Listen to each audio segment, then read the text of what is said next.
저금리 시대, 갈 곳 잃은 자본이 몰리는 곳은 부동산과 주식시장. 코로나19 여파로 외국 자본이 빠져나간 자리에 소액 주주들이 주식시장에 몰리면서 너도 나도 동학개미가 된 상황. 신앙적 관점에서 주식 투자를 어떻게 봐야 할 것인가? 그 명쾌한 해답을 찾아보자. 근데 우리 신용카드 쓰면 또 세제 혜택도 주잖아요. 현금 쓰라고? 그게 이제 말씀과 현실의 간극이죠. 그 간극을 모르면 안 되는 거고요. 어떻게 메워갈 거냐. 가능하면 현금을 좀, 현금 사면요.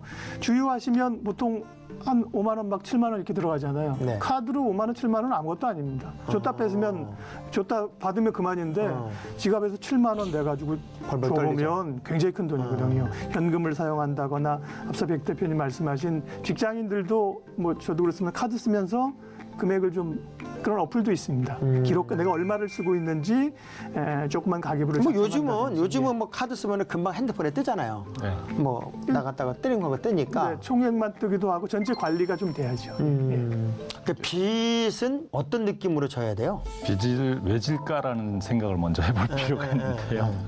사실 우리가 돈을 통제를 할 수 있느냐 못하느냐가 굉장히 중요하거든요. 그러니까 제가 죄를 짓지 않기 위해서 제가 죄를 통제할 수 없는 곳에 안 가는 게 좋잖아요. 그렇죠. 이제 내가 통제할 수 없는 그런 상태가 되는 것을 막으려면 우선 내가 건드려야 되거든요. 어떤 걸 건드려야 되냐면 나는 한 달 벌어서 한 달 산다는 원칙을 좀 정해야 되는데 우리가 이제 성경에서 만나는 하루를 넘겨서 먹을 수 없잖아요. 구약 시대 그 만나로 사는 것에 대한 생각을 해야 되는데 우리나라 대부분의 사람들이요 그 남의 돈이라면 뭐 쉽게 생각을 하고 그다음에 뭐 황소도 뭐 이렇게 잡아먹을 수 있는 그 그런 꿀 때 마음하고 갚을 때 마음이 달라지는 그렇죠. 거죠. 그래서. 그러니까 이게 통제가 안 되는 것들은 자기 삶에서 버는 돈 안에서 쓰는 것이 익숙해져야 되는데 그게 벗어나기 그 시작하면 빚을 빚이 지는 거죠. 무서운 걸 알아야 된다는 거죠. 그렇죠. 이제 빚이 그게 무서운 거. 자꾸 늘어나 버리면 그 다음에 빚이 자꾸만 자기를 압박하게 되거든요. 나중에 어느 날 보면 빚 가운데 들어 있는 겁니다. 빚 가운데. 예, 빚 가운데 들어가야 되는데 빚 가운데 있으니까 지금 내 집 마련이라는 것은 어떤 그림을 그리는 것이 지금부터 특별히 이제 생애 최초의 집을 갖는 사람들을 위해서 한번 제언을 좀 해주시면 좋을 것 같아요. 이제 이 청년들의 경우는 가장 제가 20대에서 30대 초반까지 청년들한테 계속 강조하는 게 이때는 정부가 지원하는 걸 무조건 따먹어라 라는 말씀을 좀 드리고 싶어요. 아, 지금은? 이게 그 정부에서 주거 안정에 대해서 지원하는 건 청년 세대에 굉장히 많이 포커스가 돼 있어요. 그러니까 청년 주택도 있고요. 그러니까 그다음에 청년들한테 전세 지원해 주는 것도 많고 그래서 청년들의 경우는 청년 창업도 도와주죠. 그렇죠. LH 청약센터라는 앱이 있어요. 그걸 다운받아서 보면 굉장히 많은 정보들이 있습니다. 야, 이거 엄마 부모님들 이거 보셨으면 애들한테 정확히 얘기해 주세요. 그러니까 결혼 안 한 청년들. 그렇죠. LH 청약센터라는 앱을 다운받아서 넣고 그다음에 청약저축 기본적으로 하나 가입해 놓고 그게 나올 때마다 언제 이걸 갖고 청약을 하면 되거든요. 그럼 이게 결혼하면 뺏기나요? 결혼하면 뺏기는 게 아니라 거기서 결혼한 다음에 나가면 그때는 이제 또 새로운 집을 자기가 계약을 하겠다라고 하면 되는 거거든요. 근데 청년 때 살다가 갑자기 나가라고 하지는 않습니다. 그래요? 그러니까 일정 기간이 정해져 있는 동안은 살 수 있거든요. 그러니까 그 원칙을 정해서 청년 때는 무조건 정부 정책을 이용해라. 그리고 나서는 자기가 돈을 모아서 부부가 살 집을 내 집을 마련해서 살 거냐, 그렇지 않으면 그냥 리스로 살 것이냐, 이게 이제 미국 사람들은 쉽게 선택하는 거거든요. 그렇죠. 근데 우리나라는 집이 없으면 마치 가난한 사람을 취급되기 그렇죠. 때문에 그걸 좀 사회적 저걸 완전히 무시할 수는 없으니 본인이 스스로 그것에 대한 대비책을 세워가는 것이 필요하겠다. 그런데 현재 우리나라는 집을 안 사면요 자산 가치가 자꾸 떨어져요. 내가 현금 가지고 있으면 다른 사람보다 확실히 밀려버리거든요. 그러니까 이것 때문에 어쩔 수 없이 집을 사는데 그러면 왜 집값이 자꾸 오르는데 사느냐? 그럼 정부가 누를수록 세금을 자꾸 더 매긴다고 그러니까 사람들이 나 집 팔을 테니까 이 세금을 네가 더 쳐줘. 그렇지. 그러니까 집값이 올라가는 거죠. 이런 상태에서 서울의 집값은 고민을 그렇게 하면서 좀 장만해야 되는 거죠. 아니 집이 없어도 사는데 불편함이 없으면 굳이 집 없이 살 수 있죠. 그렇죠. 근데 엄청 불편하잖아요. 2년 있다가 뭐 나가라고 그러고. 나가라 5천만 올려달라고 원씩 1억씩 그러고. 올려달라는데 월급쟁이가 어떻게 해결해요? 그렇죠. 그러니까 불가피하게 사실 어떤 방법을 청약이라든지 좋은 방법을 통해서 조그만 집이라도 집을 마련해야 되는 게 현실이죠. 그러니까 우리가 이제 재정 건강 상태를 잘 좀 체크해서 뭐 우리가 할 수 있는 노력은 이제 뭐 국가의 정책을 이용하든지 또는 우리의 상황을 포함해서라도 할 일을 해야 된다 하는 거고. 자, 그럼 이제 우리가 이제 투자를 한다라고 했을 때 이제 투자 쪽이죠. 예. 예, 투자를 한다고 했을 때 이제 건강한 투자는 도대체 뭘까? 이제 저도 이제 목회가 한 10여 년 채 못 남았거든요. 그러니까 은퇴 이후에 도대체 뭘 해야 되는 걸까 하는 이제 염려도 있어요. 왜냐하면 옛날처럼 뭐 은퇴하면은 오래 사는 시대가 아니면 뭐 별 걱정도 안 하는데 은퇴 이후도 뭐 꽤 오래 사는 시대를 이제 예. 앞으로 살아내야 되잖아요. 근데 누가 그랬더라고요. 부자는 은퇴한 후에도 은퇴하기 전에처럼 사는 것이 부자다. 네. 아, 그렇게 살 사람이 있을지는 모르겠는데. 유튜브 하셔야지 목사님. 아니 그 유명한 그 존니 대표님이 그 말을 요즘 많이 하세요. 존봉준이라고.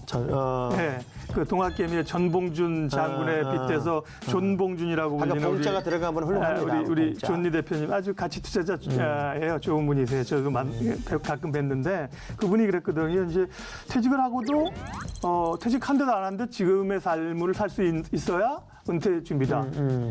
가능합니까? 쉽지 않죠. 거의 불가능하죠. 지금처럼 어떻게 못 사는 거죠. 왜냐하면 그거는. 목회자들이 네. 은퇴를 하면서 딱 느끼는 게 뭐냐면 한 100km 달리던 자동차가 급정하는 느낌이었대요. 예. 왜냐하면 사람 떠나가지, 그렇죠. 돈 떨어지지. 네. 이제 그게 이제 은퇴 후에 갑자기 변화된 환경 때문에 또 일찍 죽잖아요. 그래서 네. 그거 쉽지 않을 것 같아요. 맞습니다. 어떻게 투자를 네. 해야만 그 은퇴 후에도 좀 그걸 유지할 수 있어요? 은퇴를 위해서 여러 재정 계획을 이제 세워야 되고요. 목사님들 사실은 목사님, 선교사님처럼 저희가 볼 때 정말 대책 없이 사시는 분도 없어요. 맞아요. 뭐 또 건강에 문제 생기면 보험도 하나 없으세요. 연금, 보험 이런 거 목사님 왜냐하면 개인이나 하나님이 다 지켜준다고 생각해요. 그게 맞죠. 그게 맞습니다. 이제 우리가 하나님의 기업인데 현실하고 이거 간극을 어떻게 할 거냐. 그거를 목사님들, 선교사님 개인적으로 또 교회에서 그런 걸 좀 메워드려야 되고 개인적으로는 이제 투자하면서 아까 말씀드린 위대한 기업, 좋은 기업에 젊었을 때 투자해 놓으면서 그 기업과 함께 성장하면서 투자해서 또 수익을 얻는 것도 좋은 방법이죠. 예. 제가 그 사성장군 몇 사람 이제 국방부 장관까지 지내신 분들도 몇 번 만났는데 이분들이 그 군 생활할 때는 뭐 수십만의 자기 부하 그렇죠. 그 부하 병력을 데리고 있는데 이 사람도 은퇴하면 그냥 아무것도 노인에 아니죠. 불과해요. 그러니까 정부에서 아무 지원 없고요. 그렇죠. 연금 딱 한 470에서 500만 원 정도 되거든요.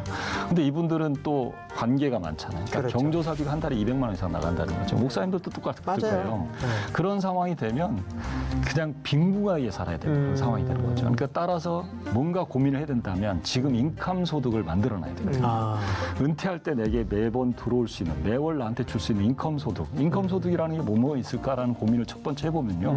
가장 첫 번째 우리나라 사람들이 가장 많이 하는 부동산. 부동산으로 월세 수입이 계속 들어오는 인컴 소득이 되게 좋고요. 두 번째로 이제 채권에 투자하는 방식이거든요. 채권은 미국의 채권이나 이런 것들은 이제 장기채 같은 경우는 굉장히 좋은 상품이라서 어떤 때는 주식보다 수익률이 더 높을 때도 그래요? 있어요. 그러니까 쿠폰이라고 하는 기본적인 이자율이 붙어 있고요. 그 다음에 금리가 오르락내리락하면서 거기서 먹는 수익도 있고 손실도 있는데 그냥 손실 나면 만기까지 가지고 있으면 이자가 붙으니까 전혀 문제가 없거든요. 세 번째로 생각할 수 있는 것 중에 하나가 이익이 많이 나는 기업들이 있어요. 네. 이익이 많이 나는 기업에 계속 투자를 하면 거기서 배당률이 계속 나오거든요. 이런 인컴 소득을 만들어 놓고 거기에 이제 기본적으로 내 국민연금, 개인연금, 그다음 내가 살고 있던 집을 담보로 한 주택연금 이런 구조를 쭉 만들어 놓으면 다른 연금을 받더라도 이걸 같이 받아도 큰 문제가 없거든요. 예를 들면 군인연금 같은 경우 받는 분들이 나왔는데 군인연금 외에 다른 소득 그 300만 원 넘으면 이게 안 되더라고요. 줄어들어요. 안 되더라고요. 줄어드는데 이 다른 인컴은 전혀 상관없어요. 그러니까 그런 원칙을 좀 정하는 게 근데 필요해요. 우리 크리스찬들이 이제 주식을 좀 할 때 이제 아주 그 건전한 주식을 하면서도 이건 불로소득이 아니야. 그래서 이제 부정적인 시각도 갖기도 하잖아요. 이게 주식을 좀 어떻게 봐야 돼요? 주식은 절대 불로소득이 아닙니다. 아, 불로라는 거는 노동하지 않고 쉽게 돈 버는 게 불로소득이잖아요. 네. 주식 투자해 보신 분들 불로 아니에요. 그래요? 엄청난 스트레스와 고민 속에 돈 벌기 쉽지 않습니다. 왜냐하면 네. 잠도 안 자고 맨날 그것만 들여다보고 앉아 있고 네. 등락에 막 울고 웃고 하면서 주식 아무 일도 안 하고 또 주식에만 또 몰입하는 사람들을 그게 보면 자기 본업이면 뭐 전업 괜찮은 투자자. 전업 투자자는 괜찮은데요. 그것도 괜찮은 거예요? 아니 그러니까 자신이 주식에 대해서 충분하게 공부하고 투자의 원칙을 정하고 그렇게 가는 전업 투자자들이 돈을 버는 것에 대해서 비난한 것은 문제가 좀 있다고 보여지고요. 그런데 이제 갑자기 주식을 뭐 전혀 모르는데 뭐가 뜬다고 그러니까 이거 누가 아는 사람이 한대라고 해서 무작정 넣었건 그런 주식 투자는요 불로소득이죠. 그럼 이제 투자와 도박에 구분을 좀 해주셔야 될 것 같아요. 투자와 투기, 투자와 도박의 차이가 뭐냐 몇 가지 기준이 있습니다. 목표 수익이 얼마나 되느냐. 보통은 주식하는 분들 어느 정도 보려고요. 최소한 난 욕심 별로 없어 더블 정도만. 그러면 100%거든요. 은행 금리 몇 %인데 2%? 네. 그건 투기죠. 그러니까 도박이네 도박. 예, 투기나 뭐 도박 목표 수익이 너무 높은 너무 거죠. 높으면 거기에 돈을 걸고 밤에 잠을 편안히 잘 수 있느냐 없느냐. 편하게 자면 투자고 잠 못 뒤척이면 그건 투기죠. 네. 그리고 이게 운에 의한 거냐 실력에 의한 거냐 혹은 뭐 경마, 복권 내가 어떻게 한다고 되는 거 아니잖아요. 그렇죠. 그건 이제 운에 의한 거잖아요. 그런 거는 이제 투자가 아니죠. 그러니까 주식은 이제 보통 우리 이제 크리스찬들 말 주식을 한다고 그러면은 이제 좀 장기적으로 둬야 되는 거죠. 주식 투자라는 개념이 원래 그 미래의 가치를 사는 개념이거든요. 그러니까 우량한 기업을 내가 투자를 해서 장기간 이 회사가 성장하고 나도 내 자산도 같이 흘러간다. 이런 원칙으로 투자하는 게 주식 투자인데 네. 사람들은 단기 매매 차익만 누리겠다라고 생각을 하니까 내가 살 때 항상 무릎에 사서 어깨에서 팔아라는 그 격언이 있음에도 불구하고 늘 그 어깨에 사서 발목에서 파는 우를 범하는 거죠. 그러니까 원칙을 정할 때 내가 장기간 투자해서 이 회사하고 같이 성장하겠다는 투자가 가장 좋은 투자고요. 그 외에 피치 못해서 이렇게 순환매를 해둔다고 하면 그런 것들은 적절한 그 기술적인 고민을 좀 해야 돼요. 기술적 지표도 보고 그다음에 경제 상황도 보고 예를 들면 그 지금 이렇게 생각할 수 있잖아요. 코로나19가 오고 난 다음에 전 세계가 교통이 마비됐어요. 그렇죠. 그럼 비행기가 안 뜬다. 이럴 때 그 항공주를 사는 게 답 아니냐라고 생각할 수 있는데 반대로 생각하면 이건 가장 어리석은 짓이거든요. 이게 항공주가 실제로 항공산업이 무너졌기 때문에 계속 빚이 늘어난다는 거예요. 그럼 이 가치가 회복되는 데는 엄청난 시간이 필요한데 이걸 투자해서 워런 버핏이 처음 투자했다가 워런 버핏이 팔아버렸거든요. 근데 사람들이 그걸 끌어모았어요. 그건 왜냐하면 투기적인 목적이었어요. 이게 뜬다라고 하는 거죠. 고풀리면 어마어마하게 뜬다. 그러니까 바닥을 쳤으면 언젠간 뜨겠다. 근데 문제는 빠르게 부자가 되려는 마음 때문에 그런 거예요. 네. 욕심이죠. 그 버핏이 10년은 투자해야 된다 그랬다면요. 10년뿐만 아니라 버핏은 정부가 자기를 싫어한다고 그랬어요. 왜? 나는 주식을 팔 계획이 없기 때문에 영원히. 예, 자기는 좋은 다는 아닌데 좋은 주식은 자기는 영원히 안 판다고 했습니다. 10년이 아니라 뭐 코카콜라 이런 회사들은 한 30년 들고 있을걸요. 그러면서 배당도 나오고요. 근데 이제 우리가 빨리 가고 싶어 하는 거죠. 빠른 부자. 예? 급하게 벌려는 마음 그러니까 때문에. 이제 뭐 주식으로 단기 수입을 올리려고 하는 분들은 투자하면 안 되겠네요. 욕심이죠. 욕심이 있을 것 같고. 단기적인 수익으로 돈을 벌기도 합니다. 실제로 불황기에는 오히려 불황기에는 정부가 돈을 많이 풀거든요. 많이 푸니까 경기가 빠른 속도로 회복되려는 움직임을 보여요. 그러나 그때 그게 뭐 그렇게 자주 있는 상황은 아닐 거고. 지속 가능하냐의 문제죠. 그렇죠. 예. 그래서 주식 하시고 싶은 분들은 한 10년, 20년 묶어놓을 생각으로 하셔야 되겠네요. 또 이제 멸 자금이 좀 있는 분들. 제일 좋은 방법이 신현학 주식 투자 방법이라고 있습니다. 예전에 신현학 부총리가 있었는데 경제 부총리 이분이 그 주식을 투자했는데 삼성전자라는 주식을요 사놓고 자기 아들한테 줬어요. 나중에 아들이 보니까 몇백억이 돼 있는 거죠. 그러니까 이거는 그 투자한 기간이 30년이 넘어요. 한 종목 사놓고 30년 동안 놔둬버립니다. 하긴 제 친구가 네. 어느 날 그러더라고요. 그 어떤 보험 회사에 보험을 들어놓고 자기가 넣은 돈은 한 1,000만 원 정도였던 것 같은데 잊어먹고 있었대요. 그게 한 30년 지난 거예요. 네. 건강한 재정 관리 또 우리 이제 시간이 지날수록 우리 가정의 어떤 그 든든한 힘이 될 수 있는 재정 관리는 어떻게 해야 할까? 보통 이제 그런 많은 유혹들을 체킹하고 점검할 수 있는 그런 방법들 그리고 그런데 휘둘리지 않는 방법들 그런 것도 좀 한번 제언을 좀 해주시면 좋을 것 같아요. 제가 이제 빚에 관련된 책을 여러 번 썼어요. 그러니까 앞으로 5년 후 빚 없는 사람만 살아남는다. 빚지기 전에 알았더라면 좋았을 것들 이런 책을 좀 썼는데 그 책에서 시종일관 제가 얘기한 게 첫 번째 남하고 비교하지 마라. 우리나라 사람들은 너무 비교합니다. 그렇죠.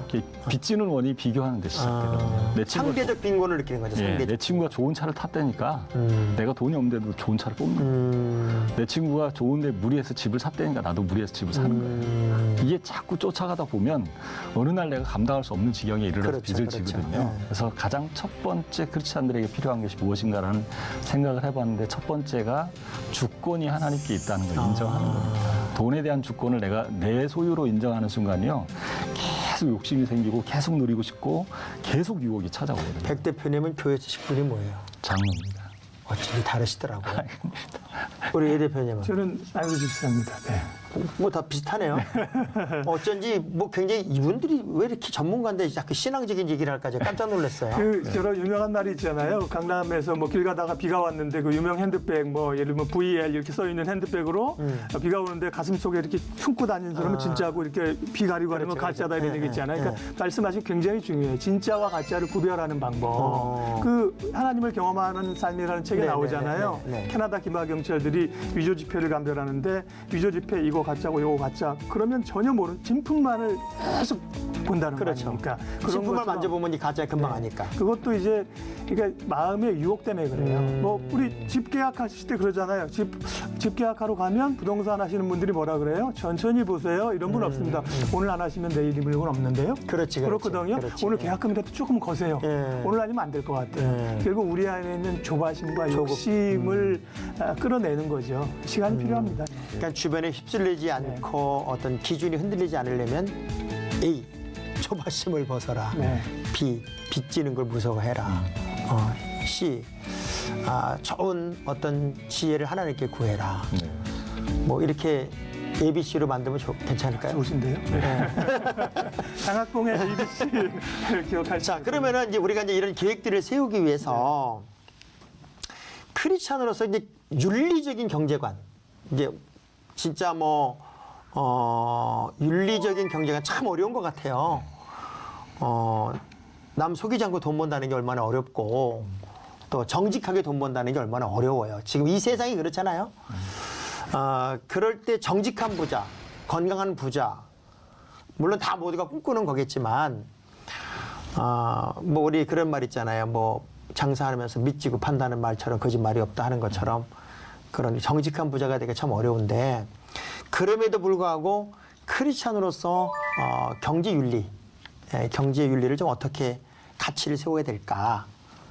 그러니까 그 부자의 종류가 여러 부자가 있지 않습니까? 네. 뭐 돈이 많은 부자가 있고 행복한 부자가 있고 그냥 마음만 부자인 사람이 있고 여러 사람인데 제가 그 돈 많은 부자들 여러 사람을 제가 상담을 좀 해보면서 재벌도 제가 만나봤는데요.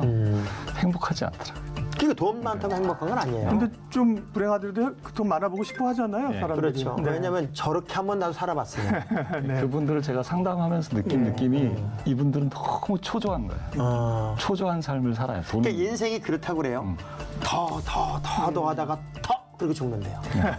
왜냐면 그리고 돈이라는 게 돈다 그래서 돈이잖아요. 그렇죠. 이렇게 돈다 이렇게 돈다 그래서 돈인데 지금 어찌 보면 어려워도 오늘이 결론이 아니니까 또 하나님 어떻게 뒤집을 수 있으니까 낙심하지 말아야 될 거고 지금 여유롭고 넉넉하다고 해서 교만할 것도 아닌 것은 바람처럼 날아갈 수 있으니까 그래서 하나님 앞에 부끄럽지 않은 미래를 좀 준비하면 좋지 않을까 하는 생각이 드는데 그래서 시편 이제 23편 1절 말씀이 그거잖아요. 여호와는 나의 목자시니 내가 집이 세 채다, 차가 두 대다. 예, 여호와는 나의 목자시니 우리 아이들이 뭐 외국 유학 갔다.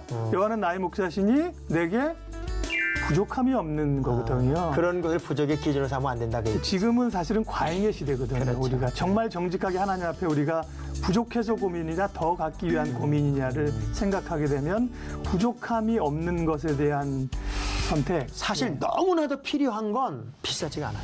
네. 공기가 무료고 네. 햇빛이 무료고 또 물이 무료고 물값은 좀 내나요? 네. 그런데 정말 필요한 것들 그런 것들은 그렇게 비싼 게 없더라고요. 그런데 굳이 필요하지 않은 것들이 이렇게 비싸요? 다이아몬드가 뭐가 필요해요? 장로님 말씀과 좀 비교죠, 비교. 그죠? 옆을 보게 되니까. 로마서 12장 1절 2절에 보면 너희 몸을 거룩한 산제사로 드리라고 하면서 세상과 비교하지 말라 그러거든요. 그렇죠. 예. 그러니까 세상과 비교하면서 사는 그 삶이 불행해지고요. 행복의 기준을 놓쳐버리기 때문에 그러니까 크리스찬이라면 첫 번째 행복한 부자가 되는 걸 꿈꿔라는 거죠. 행복한 부자가 되기 위해서 가장 먼저 하나님께서 내게 공급해 주신 걸 늘 경험하는 그런 것들이 좀 필요하다라고 생각하고요. 두 번째로 나에게 적절한 것이 무엇이냐. 예를 들면 나는 돈이 집을 경기도 뭐 남양주나 하남이나 그보다 더 먼 광주로 가서 사는 게 더 딱 나에게 맞아요. 그럼 글로 가는 거죠. 그런데 굳이 나는 여기다가 서울에 집을 사야 되겠다.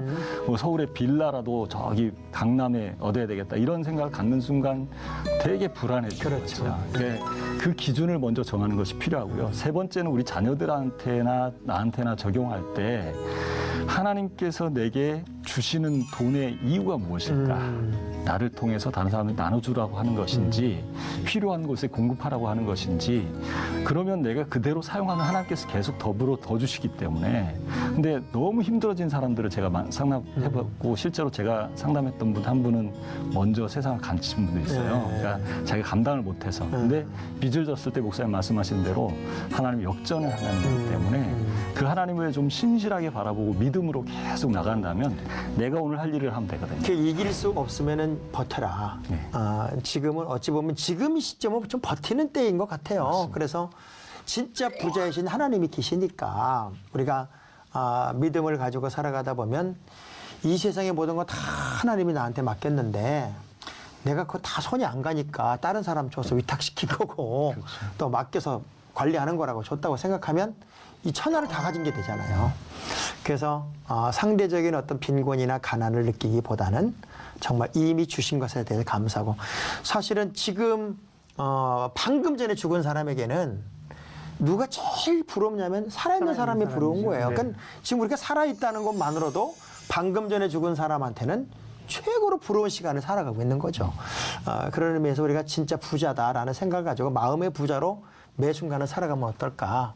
자, 우리 이 대표님이 정말 크리스찬으로서 진짜 부자의 정의 한번 내려주시면 좋을 것 같아요. 진짜 부자는 어떤 게 부자일까? 진짜 부자요? 네. 하나님을 소유한 사람이 부자이고요. 네. 제가 이제 몇 가지 말씀 가운데 좀 드리고 싶었던 말을 적은 것 가운데 요거 하나는 말씀드리고 싶습니다. 누가복음 6장 38절 보면 주라 그리하면 너희에게 후히 줄 것이니 우리는 이제 그 뒤에만 뭐 누르고 흔들어 뭐 주실 것만 생각하잖아요. 그 다음 구절이 너희가 헤아리는 그 헤아림으로 너희가 도로 헤아림을 받을 것이다. 네. 그러니까 잔머리 굴리지 말라는 거잖아요. 계산하지 말라는 거. 우리가 나누고 조건만 사람들에게 나누고 정직하게 살면 하나님이 그 헤아려 주시면 게임 끝이죠. 뭐 제 발이 피죠 우리가 하는 거는. 그 말씀을 저는 재정 강의할 때마다 늘 가슴에 간직하고 있어요. 네. 우리 백 대표님도 한번 크리스찬이 부자로 사는 법을 좀 마지막으로 이야기해 주시면 좋을 것 같아요.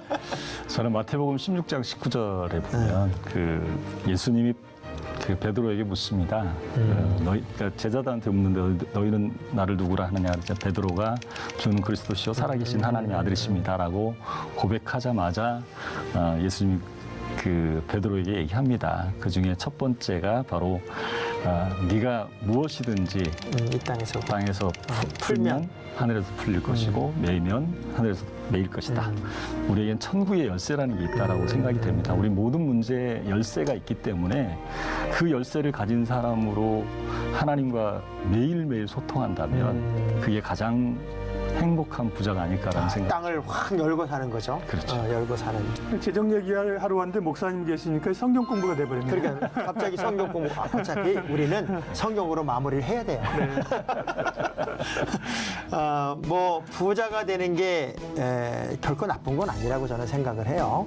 왜냐하면 요한의 순례도 많이 벌어라, 많이 그리고 저축해라, 그리고 많이 써라 하는 얘기를 우리 감리교 창자 요한의 순례가 했는데, 그리스도인들이 사실은 제대로 부자가 되어서 세상에 환원하고 그리고 많은 이들을 살려낼 수 있다면 그것보다 큰 은혜가 어디 있었겠어요. 건강한 재정, 또 건강한 재정을 또 관리하는 지혜도 우리 크리스찬들에게는 꼭 필요하고, 또 크리스찬 가정들이 결코 세상에 어떤 짐이 되지 않는 그런 삶을 사는 것도 굉장히 중요하다고 생각이 듭니다. 물질을 어떻게 사용할 것이냐의 문제는 결국 우리의 신앙과 밀접한 관련이 있을 겁니다. 불법을 행하지 않고 취득한 재물을 올바르게 사용하는 자세, 이것이야말로 우리가 궁극적으로 찾아가야 할 바른 길일 텐데요. 열심히 일합시다. 그리고 돈도 많이 벌어요. 그리고 물질이 주님이 기뻐하시도록 귀한 곳에 사용되도록 잘 쓰기도 하십시다. 그래서 이 땅에 쌓아두는 재물이 아닌 하늘나라 창고가 부유해주는 우리들의 삶이 되기를 기대해 봅니다. 경제 저널리스트 예민수 박사님, 또 재정 전문가 주식회사 핀톡 백전선 대표님, 두 분 감사합니다. 감사합니다. 고맙습니다. 행복한 시간이었습니다. 네.